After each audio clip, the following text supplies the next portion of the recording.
होता ये है कि मान लो ये मार्केट है, यहाँ पे लेट्स से 1 करोड़ रुपए है, ठीक है। 1 करोड़ रुपए सर्कुलेट हो रहे हैं पूरे सिस्टम में। तो ये 1 करोड़ रुपए सर्कुलेट हो रहे हैं, तो किसी के पास में मान लो बहुत ज्यादा पैसा है, किसी के पास में कम पैसा है, ऐसे है, इनइक्वालिटी है। मान लो गवर्नमेंट बहुत ज्यादा सबको पैसा दे दे, तो मान लो गवर्नमेंट इसको बहुत ज्यादा पैसा दे देगी। मान लो ये 100 लोग थे, तो यहाँ पे 90 और 10, मतलब एक कुछ इंसान जो है उल्टा होगा, वैसे 10 लोगों के पास में 90% है, 90 के पास में 10 है, ऐसा समझ लो। कम लोगों के पास में ज्यादा पैसे होते हैं ना।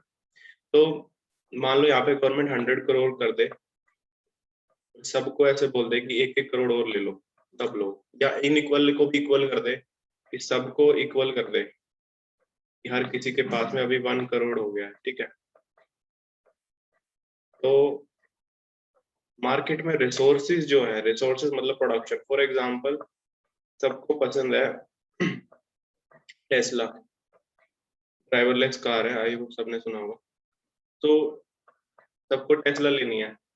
टेस्ला लिमिटेड बनती है, ऐसा नहीं है कि बहुत जितना डिमांड उतना बनेगा। मान लो महीने में एक टेस्ला आती है, पहले वो 1 करोड़ में मिल रही थी, तो 1 करोड़ तो मतलब टोटल ये मान लो वो मिल रही थी 500 करोड़ में।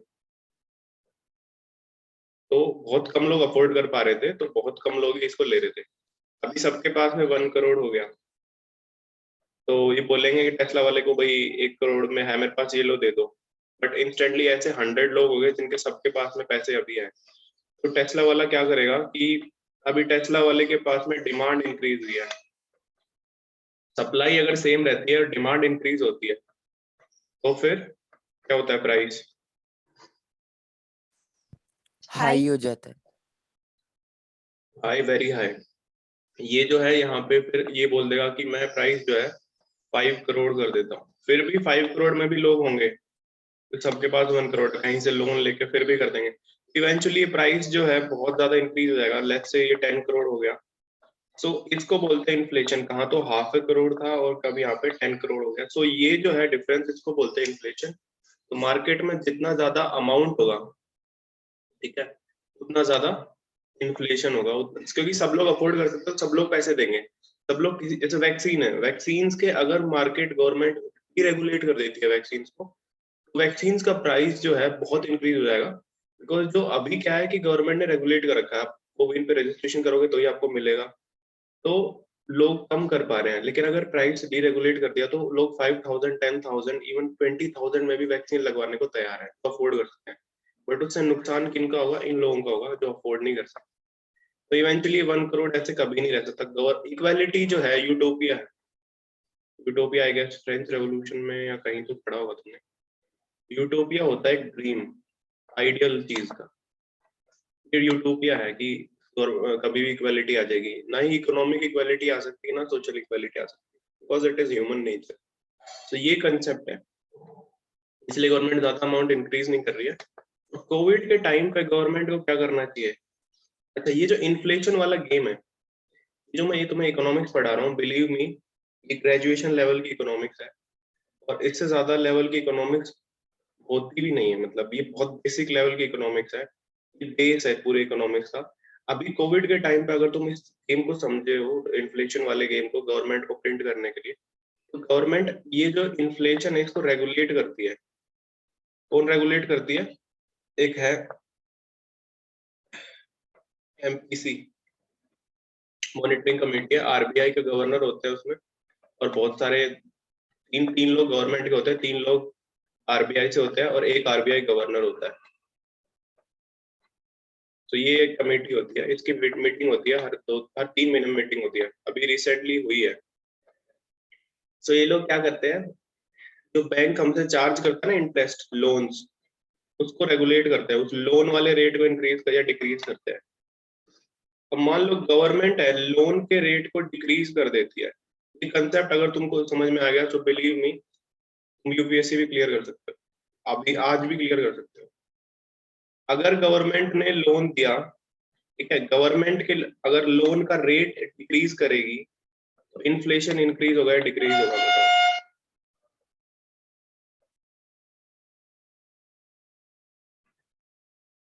ये एमपीसी सजेस्ट करती है आरबीआई को, फिर आरबीआई बैंक को बोलता है गवर्नमेंट की लोन के रेट कम कर दो।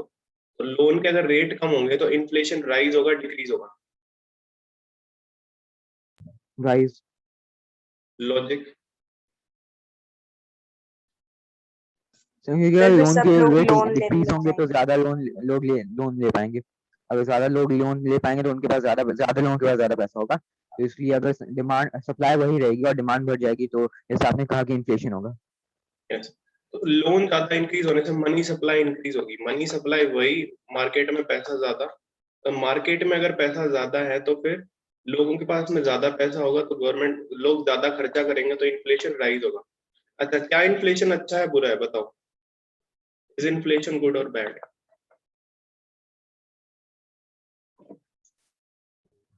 सर अगर लो इन्फ्लेशन रेट हो तो फिर अच्छा इन्फ्लेशन है, पर जब ज्यादा इन्फ्लेशन रेट होगी तो बुरा है।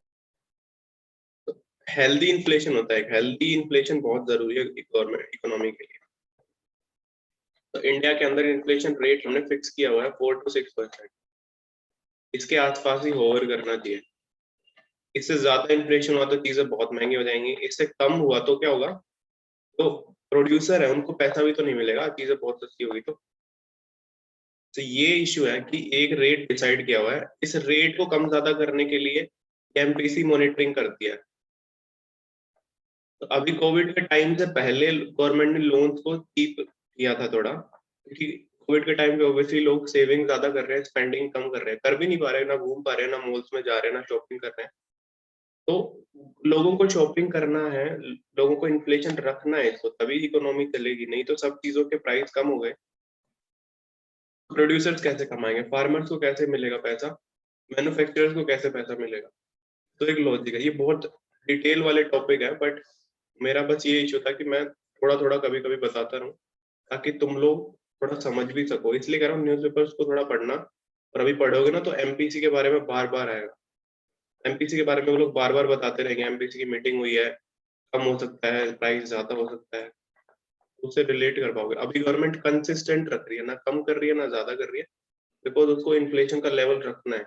अच्छा, रेट कम रखना भी काइंड ऑफ इन्फ्लेशन को सपोर्ट करना है, बिकॉज टाइम के साथ में अगर लोन का रेट सेम है और चीजों के राइज बढ़ रहे हैं तो ऑब्वियसली वो भी सही है। अफ्रीका में हमने देखा था, अफ्रीका में मैंने लास्ट टाइम तुम्हें पेस्टोरलिज्म के बारे में बताया था। एक बार इसको एंड कर लेते हैं, फिर कल का डिस्कशन करेंगे। ये कुछ ट्राइब्स से हमने देख ली थी, ज्यादा इसमें जो है मुझे नहीं लगता कंट्री वाइज पूछेंगे, बट तो यहाँ पे लिखा हुआ है मसाई वाला, केनिया और तंजानिया, ये इम्पोर्टेंट। ठीक है। दूसरी चीज इसके अंदर था, नंबर था, ग्रेजिंग लैंड्स कहाँ चले गए इनके मसाई वाले? तो ऑब्वियसली अफ्रीका में भी कॉलोनियलिज्म आया था। अफ्रीका में तो पूरे यूरोप ने अपने हिसाब से कॉलोनीज बनाई थी, और जो मसाई लैंड था जहाँ पे मसाई मूव करते थे, ये कहाँ कहाँ पे था? नॉर्थ केनिया से लेके नॉर्थ तंजानिया के स्टेपी। What is steppe? बताओ। Grassland. Yes, grasslands of Africa ये हैं स्टेपीज, ये याद रखना, दिस इज इम्पोर्टेंट। और ये अलग अलग जो कॉन्टिनेंट्स उनके अलग अलग ग्रासलैंड्स होते हैं। तो यूरोपियंस ने क्या किया था, स्लाइस कर दिया पूरे अफ्रीका को। अगर अफ्रीका का मैप देखोगे, एक मिनट, आई होप तुम्हें पता होगा ये जो अफ्रीका का जब तुम मैप देखोगे ध्यान से, तो लोग क्या देखते, स्ट्रेट लाइन में दिख रही तुम्हें, ये वाली लाइन, ये लाइन कितनी स्ट्रेट है, ये स्ट्रेट है, ये भी स्ट्रेट है। तो ऐसे नहीं लग रहा कि किसी ने टेबल पे बैठ के लाइन ड्रॉ करी है ये वाली लाइन, और ऐसा रियलिटी में है कि टेबल पे बैठ के ऐसे लाइन ड्रॉ हुई है। इंडिया पाकिस्तान के किसने ड्रॉ की थी line, boundary lines? Cyril Radcliffe. Very good. So Radcliffe ने भी गलती यही करी थी, उसने भी बैठ के डिवीजन किया था। वह ये था, अगर किसी को पता हो, पंजाब के इधर लाहौर था, इधर अमृतसर था। लाहौर में सिटी में बहुत सारे हिंदू रहते थे, बट वो पाकिस्तान को दे दिया जस्ट बिकॉज पता ही नहीं है, ऐसे डेटा देख के कहीं से रैंडम ग्राउंड डेटा देखा नहीं, तो ये डिवीजन जो किया बहुत गलत किया हुआ। इसीलिए पार्टीशन के टाइम पे बहुत ज्यादा वायलेंस हुई थी। अगर रेडक्लिफ जल्दी में नहीं करता, तो अगर आराम से वो करता डिवीजन, तो इतने दंगे नहीं होते। तो मसाई लैंड को 1885 में दो पार्ट में डिवाइड कर दिया। एक ब्रिटेन ने ले लिया ब्रिटिश केनिया में, एक जर्मनी को दे दिया जर्मन तंजानिका में।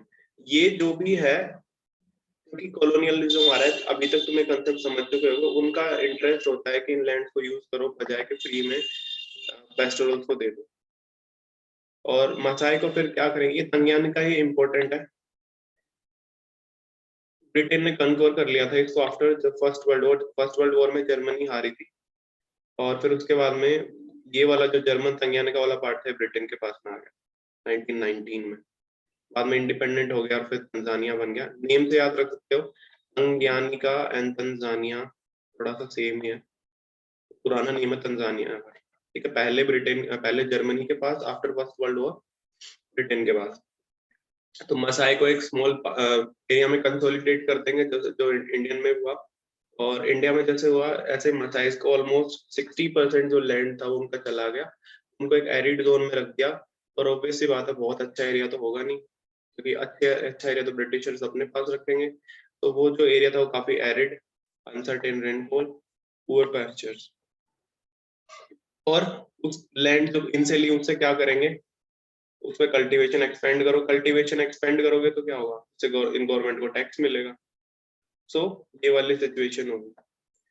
दूसरी चीज, इन्होंने गेम रिजर्व्स बनाए। गेम रिजर्व्स मतलब अफ्रीका को ना एक नेम से भी बोलते हैं लैंड ऑफ बिग गेम्स। इसका मतलब क्या है, अब बहुत ज्यादा गेम होते हैं, ओलंपिक्स होते हैं, land of big games.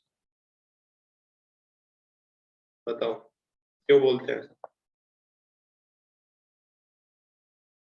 Net Jio discovery या एनिमल प्लेनेट देखा है किसी ने? अभी तो देखा ही होगा। यस सबसे ज्यादा कौन सी कंट्री सर वहाँ पे हंटिंग होती है इसलिए। नहीं, हंटिंग बोल सकते हो, बट मतलब उस टाइम पे होती होगी पर अभी तो नहीं होती।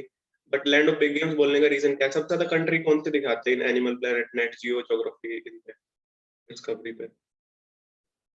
कॉन्टिनेंट कौन सा है सबसे ज्यादा? अफ्रीका ही है ना, अफ्रीकन।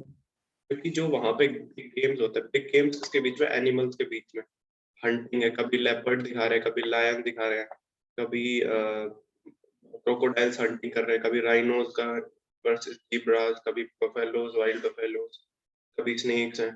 तो ये इसके लैंड ऑफ बिग गेम्स है। ये जो है वाइल्ड एनिमल्स, इनका बिग गेम्स है। तो ब्रिटिश ने क्या किया था, इनको जो है कुछ नेशनल पार्क बना दिया, संबूरू नेशनल पार्क, मसाई मारा, मसाई कम्युनिटी उसी के नेम पे, सेरेंगेटी पार्क। ये नेम्स इंपॉर्टेंट है, आई होप तुम्हारे पास ये क्वेश्चंस होंगे। I'm just hoping that, क्योंकि तुम लोगों ने बोला हुआ है कि सर चैप्टर करा दो। बाकी मैं मेगा क्वेश्चन कंपाइलेशन तो इसका भी भेजने वाला हूँ, उसमें कवर वैसे भी हो जाएंगे।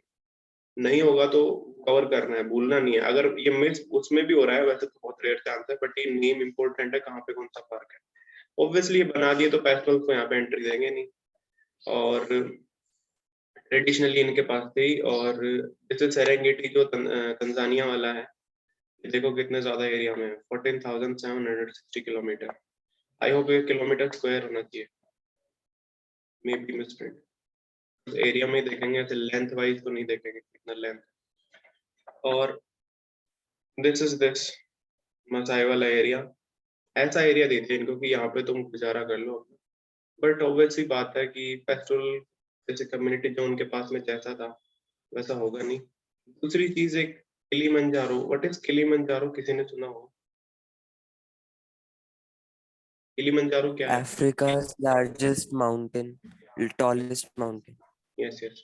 तो माउंट किलीमंजारो है, वो एक वाटर प्रोजेक्ट भी था। वो वाटर प्रोजेक्ट जब जाता है किसी भी एरिया से तो आसपास के एरियाज को इनंडेट कर देता है, पानी भर जाता है, तो वो इन कम्युनिटीज को वहां पे भी बैन था कि आप वो भी यूज नहीं करोगे। One of the reason also racial discrimination, हमने देखा था नेल्सन मंडेला वाला, ब्लैक्स वर्सेस व्हाइट, वो वाला लॉजिक भी आएगा यहाँ पे, बिकॉज इस रेस के साथ में ये लोग करते भी हैं। एफ मसाई वर्ड है, तुम देखो ये लैंग्वेज थोड़ी सी कॉमन भी है। मसाई जो वर्ड है वो आया है माँ साय से। माँ मतलब मेरा, माय पीपल, मेरे। हो सकता है इंडिया से भी कनेक्शन हो इसमें, माँ वाला, माँ, मातृ, मदर, मादर, ये सब जो है वर्ड मदर से आए हैं, माँ से आए हैं। और ये सब जो वर्ड है संस्कृत के वर्ड है, तो हो सकता है ये वाला भी हो। कुछ कम्युनिटीज है, इसमें कुछ याद करने का है नहीं, लॉजिक है, ये क्या करेंगे, मिल्क एंड मीट पे सब करेंगे, जानवर पुराने हो जाएंगे तो मीट बना देंगे उनका, या फिर बाकी मीट, जानवरों का मीट बनाएंगे, या मिल्क खा लेंगे, डेयरी पे ज्यादा डिपेंडेंट होंगे। इक्वेटर के पास से तो है ही, इक्वेटोरियल हीट भी होगा। और ऑब्वियसली मैंने बताया था, पहले फॉरेस्ट आते हैं, फिर ग्रासलैंड और फिर डेजर्ट। तो ग्रासलैंड फॉरेस्ट के जैसे नहीं होते हैं, डेजर्ट के जैसे होते हैं। डेजर्ट होता है, वहां पे घास ज्यादा होती है, मिट्टी भी कम होती है, पानी भी कम होता है, तो ओवरऑल वैसी कंडीशन है। नामीबिया के एक और हर्डर्स हैं जिनका नेम दिया हुआ है, क्वेश्चन आ सकता है, काओको लैंड हर्डर्स। काओको लैंड और कहाँ पे है, नामीबिया में। एक और भी है, ओएम्बो लैंड। ठीक है, ये दो नेम है, इतना इम्पोर्टेंट नहीं है क्या। ऑब्वियसली वही सिचुएशन है कि इनके साथ में जो कॉलोनियल्स हैं वो कैसा बिहेव कर रहे हैं, ये सब सिमिलर है। कॉलोनियलिस्ट ने ऐसा कुछ नहीं किया, इंडिया के लोग सब कुछ अच्छा किया, इनके साथ कुछ बुरा किया, सबके साथ सेम बुरा किया, बुरा नहीं बहुत बुरा किया। और वही इसके साथ में अगर कम एरिया में करेंगे तो धीरे धीरे क्या होगा, फिर उनके प्रेशर बढ़ेगा, कैटल्स की डेथ होगी। बॉर्डर को क्लोज कर दिया। बॉर्डर को क्लोज करने का मतलब उन्होंने जब एरिया अपना डिवाइड कर लिया, जब तुमने देखा था ब्रिटेन भी था, जर्मनी भी था, तो ये सब लोग जो अपना अपना एरिया का अगर कवर कर लेंगे तो ऑब्वियसली कॉलोनियल गवर्नमेंट उन पे बैन लगाएगी। जैसे इंडिया में बैन लगा के क्या किया था, पासेस जनरेट कराए थे, कितने कैटल जा सकते हैं, कितने ही कर सकते हैं। ऑब्वियसली रूलर तो सेम है यूरोपियंस, इन्होंने भी यहाँ पे परमिट लेके आए, परमिट नहीं होगा तो आपको हरास किया जाएगा। तो यही सब चीजें यहाँ पे भी हुई। पेस्टोरलिस्ट को एक और चीज जो मैं कह रहा था, रेशियल डिस्क्रिमिनेशन, उनको अलाउ नहीं था कि वो व्हाइट मार्केट्स के अंदर एंटर करे, जहाँ पे व्हाइट लोग रहते थे, कोई ट्रेड करे उनके साथ में, बिकॉज वो मानते थे these are dangerous and savage. Savage मतलब अनसिविलाइज्ड, हमारे लेवल के लोग नहीं है, तो इनसे दूर रहेंगे हम, मिनिमाइज करना है इन्हें। और लेकिन जब लेबर चाहिए तो लेबर तो व्हाइट है नहीं, तो लेबर ब्लैक चाहिए। लेबर चाहिए माइन बनाने के लिए, रोड बनाने के लिए, टाउन बनाने के लिए। रिंडरपेस्ट डिजीज याद है? Rinderpest disease, cattle plague. हाँ। तो ये जो रिंडरपेस्ट वाली डिजीज है, इसका भी तो लॉजिक वही था। यहाँ पे भी इनको जो कम्युनिटीज जिनके पास में कैटल थी, पेस्टोरलिस्ट है, उनके पास भी तो रिंडरपेस्ट आएगी। उनके पास तो बल्कि ज्यादा आएगी, क्योंकि उनके पास तो अमाउंट भी नहीं है कि वो अपने कैटल का इलाज करा सके। तो this was the thing. Impact दोनों में सेम है, कोई इसमें डिफरेंस नहीं आएगा। कि वहां पे भी हमने देखा था, इंडिया के अंदर भी जब बहुत ज्यादा ड्रॉट आए थे या फेमाइंस आए थे, अब असली इम्पैक्ट पता चलता है। वैसे तो मैनेज हो जाता है, बट लेकिन जब पेस्चर वहां पे ड्राई हो जाता है, जहाँ पे पानी है नहीं, मूवमेंट कर नहीं सकते हो, तो ऑब्वियसली क्या होगा, मसाई कैटल की डेथ होगी। ये डेटा दे रखा है इन्होंने, आई डो नॉट थिंक ये कभी पूछे भी गए कि कितने की डेथ हुई है, बट ओवर हाफ कैटल जो थी दैट डाइड। सो जब कैटल डाई करेगी तो वही सेम सिचुएशन, माइग्रेट करेंगे दूसरे कुछ चीजों के अंदर। ये जो है ये काफी बार इसमें आता रहता है, मसाई वाला। टीवी में अगर देखा होगा ट्राइबल कम्युनिटी का, ट्राइबल कम्युनिटी वैसे कल्चर वाइज काफी फोकस होते हैं, अपने कल्चर को ज्यादा क्लोजली फॉलो करते हैं, तुमने वैसे भी देखा होगा। लेकिन कुछ लोग जो थे वो अनइक्वल तरीके से हुए थे, उन पे इम्पैक्ट, क्योंकि दो तरीके की सोसाइटी थी मसाई में। मसाई में एक एक तो थी एल्डर्स। जो भी कम्युनिटी होती है ना जिनमें डेमोक्रेसी नहीं होती है, तो उसमें लॉजिक यही होता है कि जो एल्डर्स होते हैं वो रूल करते हैं। रूल कैसे करते हैं, पीरियोडिक काउंसिल होती है उनकी, काउंसिल मीटिंग करती है और फिर वो डिसाइड करते हैं। यंग जो लोग हैं वो वॉरियर्स हैं, वॉरियर है तो क्या करेंगे, प्रोटेक्शन का काम करेंगे, कैटल्स की रेड करेंगे, डिफेंड करेंगे। और रेड करने का मतलब क्या होता है कि तुम अटैक कर रहे हो दूसरे के पास में, या दूसरे लोग अटैक कर रहे हो तो उससे बच रहे हो। और ये तुमने सुना भी होगा कहानी कि अपने आप को वॉरियर प्रूव करने के लिए इनके कुछ टेस्ट होंगे, वॉर में पार्टिसिपेट करेंगे, कितने कैटल चोरी करके लाएंगे, और मेन जो अथॉरिटी एल्डर्स के पास रहेगी। तो ब्रिटिशर्स ने अभी इन पे इन सब चीजों पे बैन लगाएंगे। ब्रिटिशर्स क्यों चाहेंगे कि ऐसा हो? सो ब्रिटिशर्स ने अपने जो चीफ है वो अपॉइंट कर दिए, ट्रेडिशनल जो एल्डर्स थे उनको हटा दिया, और बहुत सारे रिस्ट्रिक्शंस करेंगे। ऑब्वियसली रेडिंग तो बैन करेंगे, मूवमेंट तो बैन कर दिया तो रेड तो अपने आप ही बैन हो जाएगी, वॉरफेयर भी बैन हो जाएगा, बिकॉज उनको नहीं चाहिए ना, सेटल हो रहे ब्रिटिश एरिया में, तो वहाँ वॉरफेयर हो, वहाँ पे रेड हो, ये सब क्यों होगा? और जो चीफ होंगे ऑब्वियसली करप्ट होंगे, करप्ट होंगे तो वेल्थ एक्यूमुलेट करेंगे, और इनके पास जो वेल्थ थी, ये मनी लेंडर्स बन के लोगों को फिर पैसा भी देंगे, और यही मनी लेंडर्स विलेज में जाके, लॉजिक देखते जाना, ज्यादा पैसा आएगा तो फिर गांव को छोड़ के शहर में सेटल होंगे। शहर में अगर सेटल हो गए तो उसके बाद में इनकी वाइफ और चिल्ड्रन जो हैं ये गांव में रहते थे, बिकॉज मेन ऑक्यूपेशन तो इनका वहीं पे, ट्रेड जो है वो ये सिटी से कर रहे हैं। ये जो चीफ जो थे, इनके पास में धीरे धीरे यही तो डिवीजन था जो अनइक्वल हम देख रहे थे। ये जो चीफ थे इस ट्राइब के अंदर, जो अपनी मनमर्जी से ब्रिटिशर्स ने बनाए थे, इनके पास में तो बहुत ज्यादा वेल्थ आ गई। ये जो ट्रेडिशनल जो एल्डर्स थे, वॉरियर क्लास थे, जिनके पास में पैसा था, उनका पैसा कम हो गया। और पुअर पैसोलिस्ट थे, जब फेमाइन्स आया, वॉर हुई, तो तब वो लोग तो डेवास्टेट हो गए, दे लॉस्ट एवरीथिंग। और तो वो कहाँ काम करने जाएंगे? चारकोल बर्नर्स में, ऑड जॉब्स में। और हमने उसमें भी देखा था, माइंस में भी काम करना उन्होंने शुरू कर दिया। तो सोशल चेंज क्या होगा? एल्डर्स और वॉरियर्स का जो था वो डिस्टर्ब हो गया। अभी हो सकता है किसी यंग वॉरियर को भी ये लोग चीफ बना दे ब्रिटिशर्स, तो उन्हें पैसा चाहिए, उन्हें ट्रेडिशनल चीजों से मतलब नहीं है। और वेल्दी और पुअर पेस्टोरलिस्ट भी आ गए। पहले के टाइम पे कौन ज्यादा अमीर गरीब कैसे होगा पेस्टोरल्स में? उनका एक लॉजिक ही नहीं। उनका लॉजिक क्या हो सकता है कि भाई मान लो कोई वेल्दी है कि उसके पास ज्यादा कैटल है, किसी के पास कम कैटल है, बट अभी तो चीफ बनने के पास में उसके पास में सिटीज में सेटल हो रहे हैं, ज्यादा पैसा आ रहा है, अलग ही लेवल के चेंज आ गए हैं। This was the thing. ये पूरा जो है कंक्लूजन वही सेम है, इसमें ज्यादा कोई ऐसे नई बातें नहीं है कि इन्होंने कुछ ऐसा किया। बट कॉलोनियलिस्ट के आने के बाद में इनका जो है डाउनफॉल हुआ, और इतना डाउनफॉल हुआ कि they have now become a thing of the past. और अभी जब तुम रोड पे जाओगे, so you will see this pictures, but this pictures are very rare. ये एन जयपुर हाईवे वही है, NH8 वाला अपना, जो अभी NH आई गेस 44 हो गया है, 48 है शायद।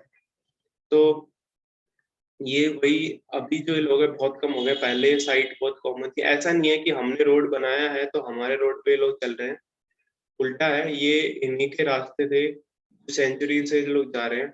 बट हमने यहाँ रोड बना दिए, फ्लाईओवर्स बना दिए, so we are now thinking कि ये रोड को ब्लॉक कर रहे हैं, बट इन रियलिटी इज ये रोड को ब्लॉक नहीं कर रहे हैं, हम इनके रोड को ब्लॉक। ठीक है, तो this is it from pastoralist chapter. इसके मैं देखता हूँ क्वेश्चन कंपाइल करके भेज दूंगा तुम लोगों को, प्रैक्टिस कर लेना। मेजोरिटी तो इसमें वही है कि जो नेम्स हैं वही इम्पोर्टेंट है कम्युनिटीज के। ठीक है, एक मिनट।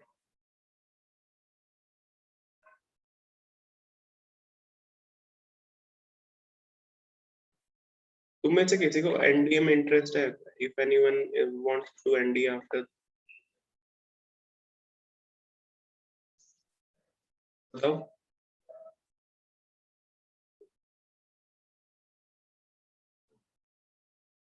अच्छा, अगर किसी को हो तो मुझे एक बार वो करना, व्हाट्सएप करना। ठीक है, सो हमने ये वाला कर लिया है, आई गेस ये हो गया। एक minute, let me share this.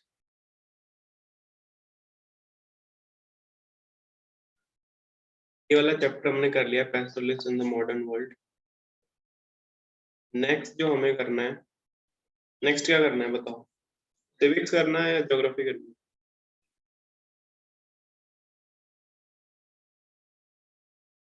civics. Working of the institution, okay.